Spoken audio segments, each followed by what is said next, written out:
Unfortunately for those involved, the last few months of World War II saw some of the bitterest fighting throughout the entire conflict. As Hitler's Nazi troops continued their retreating action into the heart of Berlin, the Americans were pushing back the heavily entrenched Japanese forces island by island, but with terrible losses.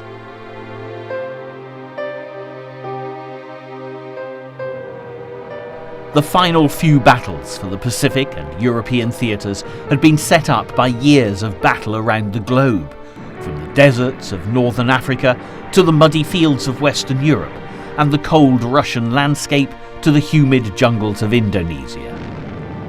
There was war weariness the world over, and as the civilians of the once proud Axis nations continued to suffer at the hands of the now aggressive Allies, pressure was mounting in all corners for peace. However, it would take several final acts of destruction before this could be brought about. In Europe, the combined Allied forces were ensnaring Germany in a pincer movement from the east and west, forcing the last bastions of Hitler's defenders into their capital.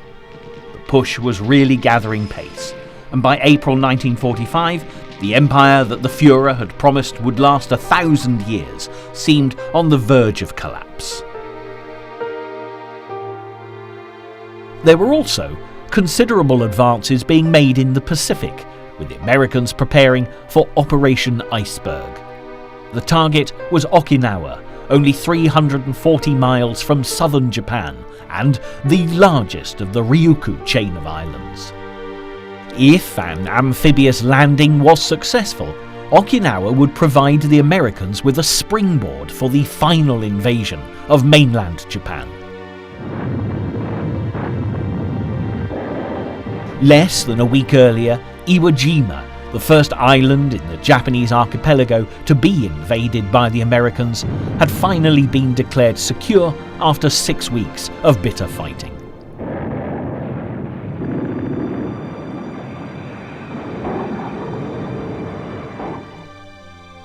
Immortalised by photographs and film showing US Marines and a US Navy medic raising the Stars and Stripes on top of Mount Suribachi 5 days after the first landings on 19th of February 1945, the Iwo Jima fighting had cost the lives of 6,825 American and 21,703 Japanese soldiers.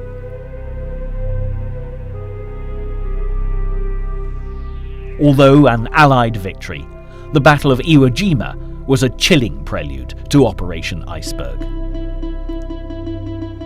For the invasion of Okinawa, the Americans assembled a force of 102,000 soldiers, 88,000 Marines, and 18,000 Navy personnel under Lieutenant General Simon Bolivar Buckner Jr., commander of the 10th US Army. Supporting Buckner's troops was a massive fleet of 1,600 ships, including 40 aircraft carriers, 18 battleships, 32 cruisers, and 200 destroyers. The warships lying offshore and carrier-borne aircraft were at battle stations, ready to blast Okinawa into submission.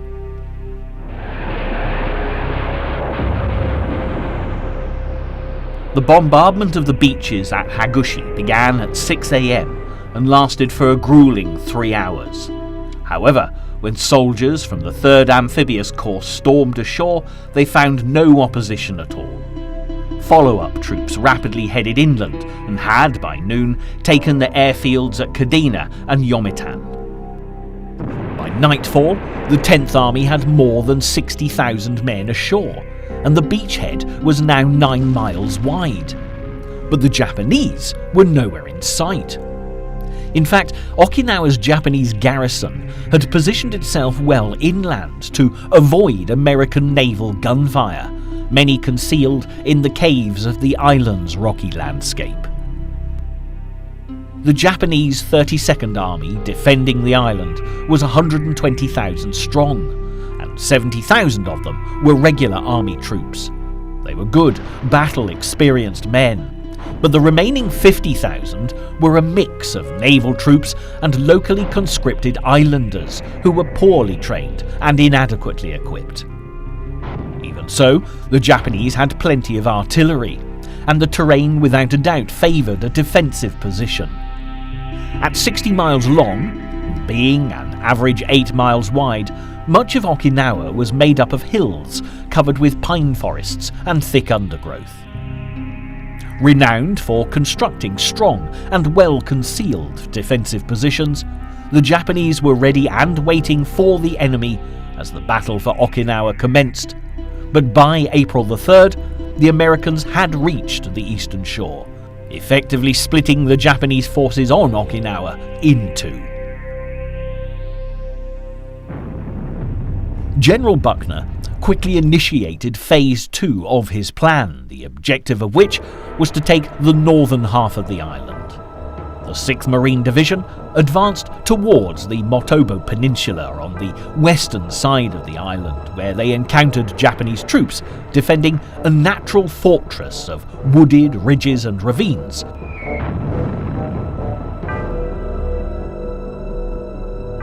But by the 18th of April, the Marines had cleared the Motobu Peninsula. Most of the northern half of Okinawa was now in American hands. In the meantime, the Allied invasion fleet off Okinawa had come under a ferocious assault from the air. The Japanese High Command had assembled more than 2,000 aircraft on airfields in southern Japan and Formosa, today known as Taiwan, to disrupt the invasion of Okinawa. And despite bombing raids on their bases by American B-29s and carrier-borne aircraft in the weeks before Operation Iceberg, many were still ready for action. However, they weren't intended for standard bombing runs or escort duty. The aircraft were packed with explosives and aviation fuel, and were piloted by young men known as the kamikaze. They were well aware that their attacks were one-way trips, and were prepared to sacrifice their lives in order to do maximum damage to the American ships. Kamikaze meant Divine Wind, and was named after a typhoon that had destroyed invading Chinese warships in the 13th century. Japanese command hoped that their new Divine Wind of pilots would be able to destroy this modern threat.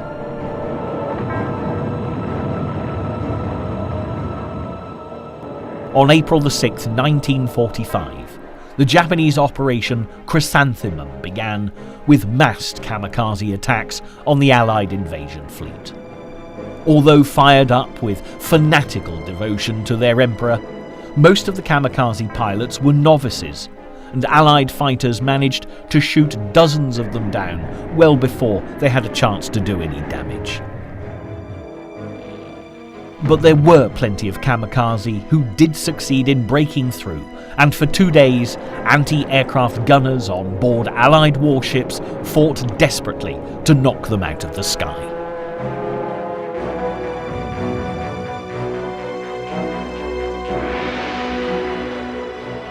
An incredible 13 American destroyers were badly damaged or sunk, and it was a threat the Allies needed to take very seriously indeed.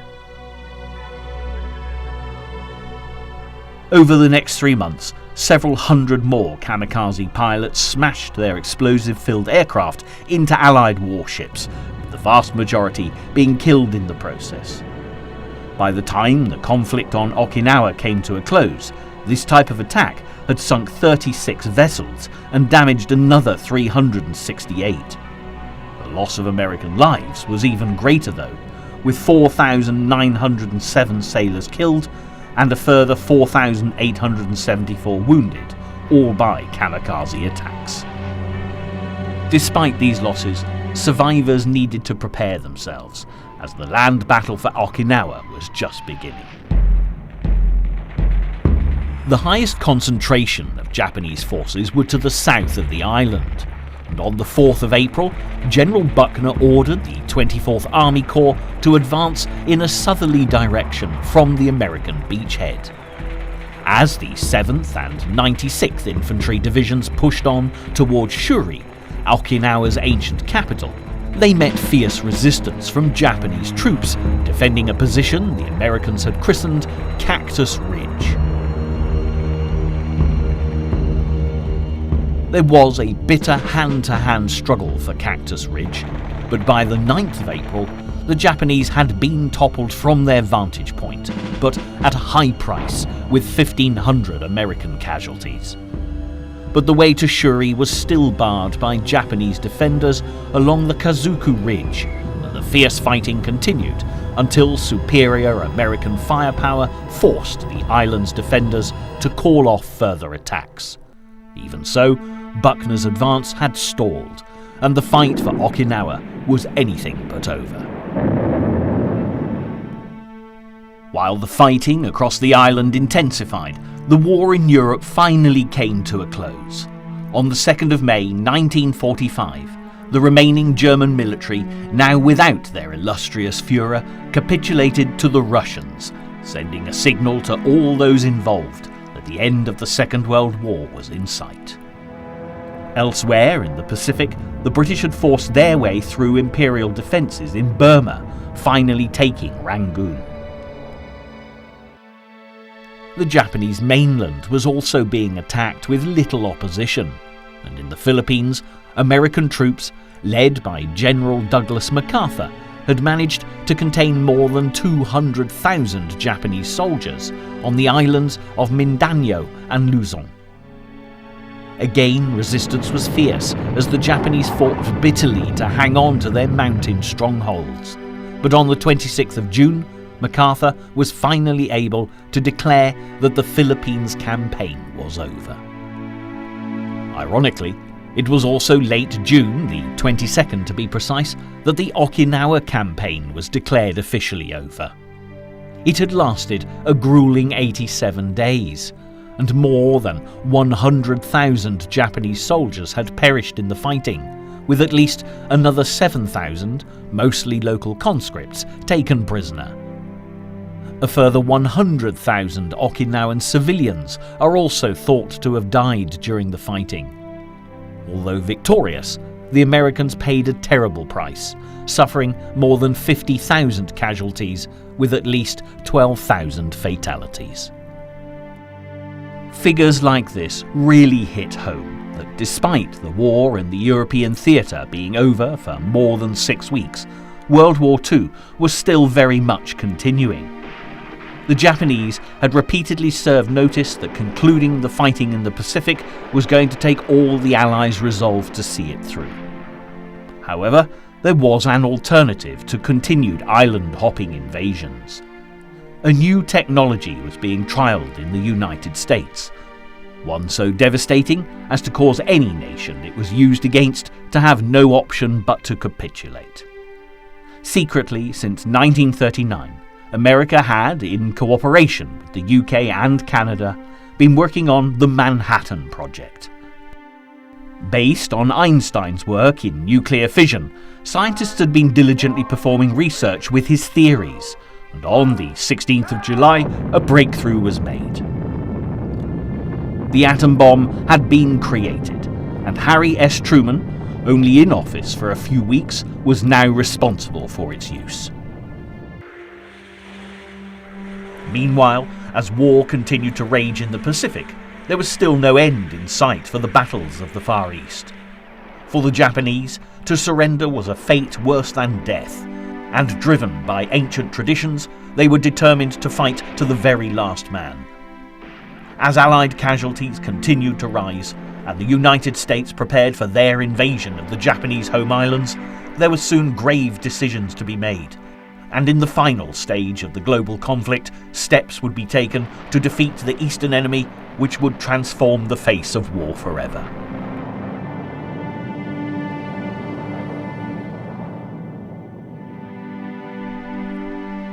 However, the nuclear option wasn't the only one being considered.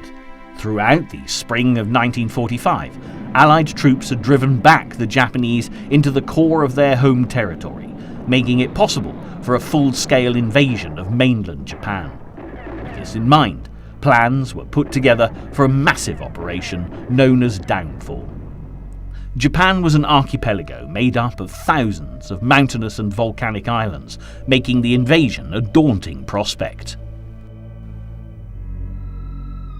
Of the 4 main islands, Honshu, Hokkaido, Kyushu and Shikoku, there were few areas suitable for invasion. Only the beaches on the Kanto plain of Honshu, southwest and southeast of Tokyo, and the beaches of Kyushu presented suitable attack zones.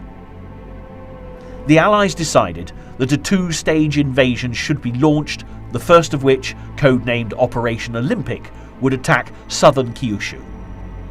After building air bases here, cover would then be provided for the next step, Operation Coronet, which was the attack on Tokyo Bay on Honshu.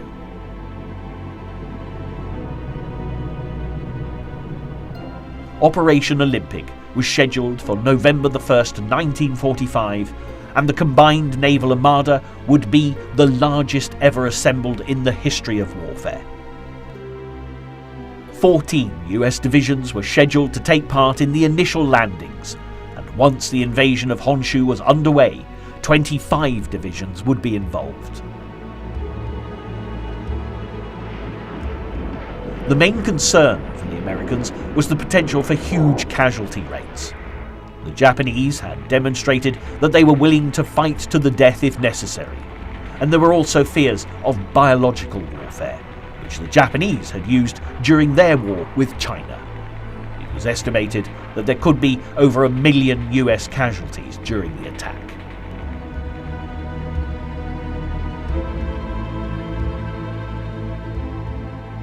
In the first 6 months of 1945, US casualties in the Pacific had exceeded those suffered during the previous 3 years put together, and put Allied commanders in no doubt that any attempt at invading the home islands would indeed lead to not thousands, but possibly millions of casualties.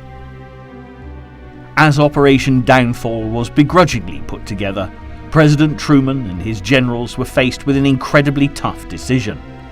Commit the combined air, naval and ground forces of the American military to a long drawn-out campaign against an enemy that for all intents and purposes had lost but was unwilling to admit so, potentially losing hundreds of thousands if not millions of lives, or commit one of the most devastating acts of violence the world would ever see by using the atomic bomb. The latter option, while horrendous in its destruction, would shorten the war and massively reduce American casualties, which Truman was keen to do. The decision was made.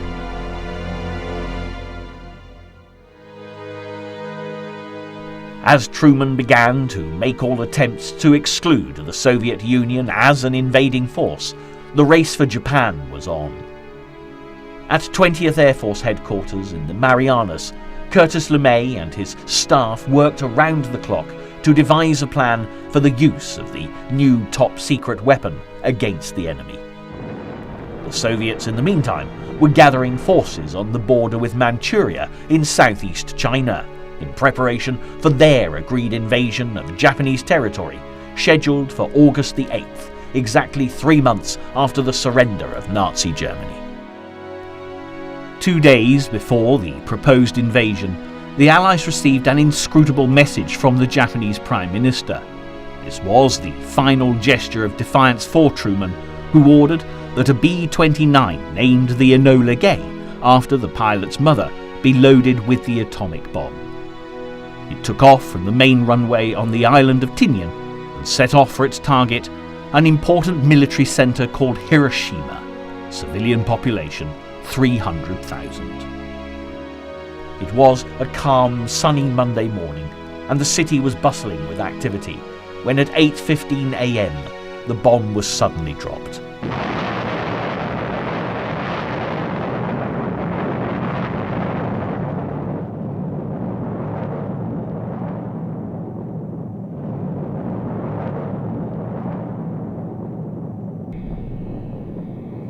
The devastation spread over 4 square miles, killing 30% of the population instantly. humans and buildings alike disintegrated in the explosion, and the firestorm that ensued claimed many more lives.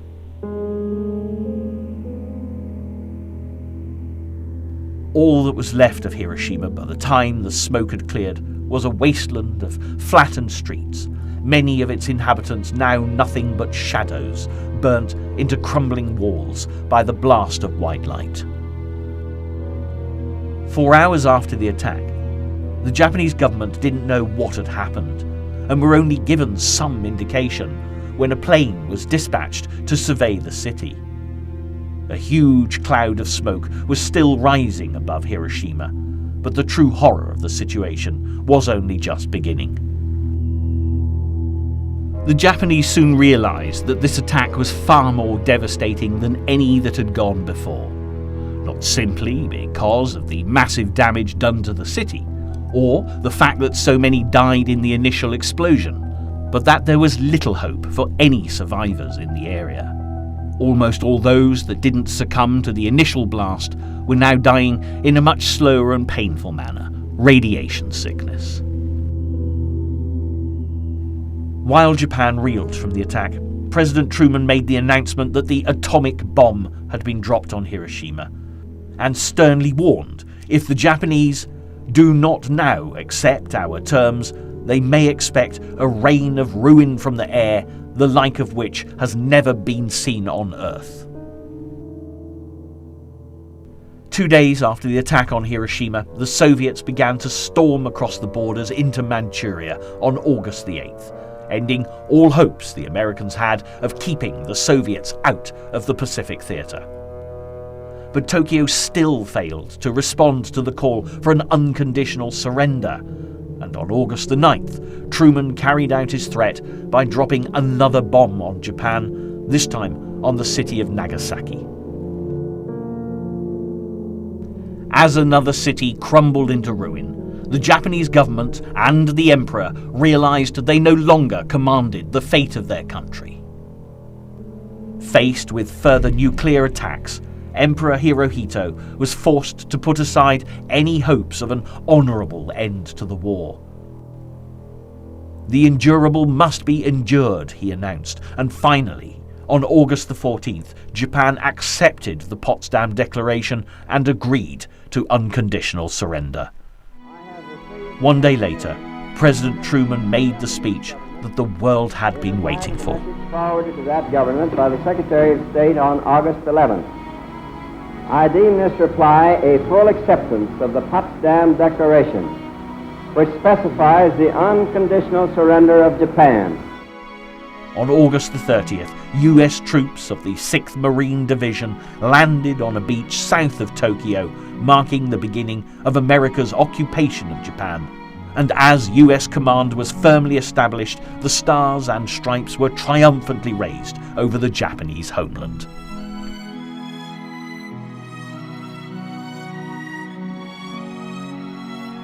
Representing the Emperor Hirohito, the Japanese Foreign Minister Shigemitsu formally surrendered for his country and committed Japan to the complete disarmament and surrender of all military forces. And when all the nations that had taken part in the Pacific battles had signed the document, MacArthur drew the war to a poignant close by saying, "Let us pray that peace be now restored to the world, and that God will preserve it always." The Second World War officially came to an end at 9:08 on September the 2nd, 1945. Across the Pacific and Southeast Asia, the Japanese now laid down their arms. On September the 4th, Imperial forces surrendered on Wake Island, 3 years and 4 months after the Americans had been driven from its shores. And so ended the largest conflict the world has ever known. Millions had died. Territory and cities were scarred from a conflict that raged for almost 6 years across many countries and continents. It was the dawn of a brave new world. And while we have echoes of this long drawn-out war even today, as long as we continue to remember the mistakes of our past, we stand a good chance of not repeating them.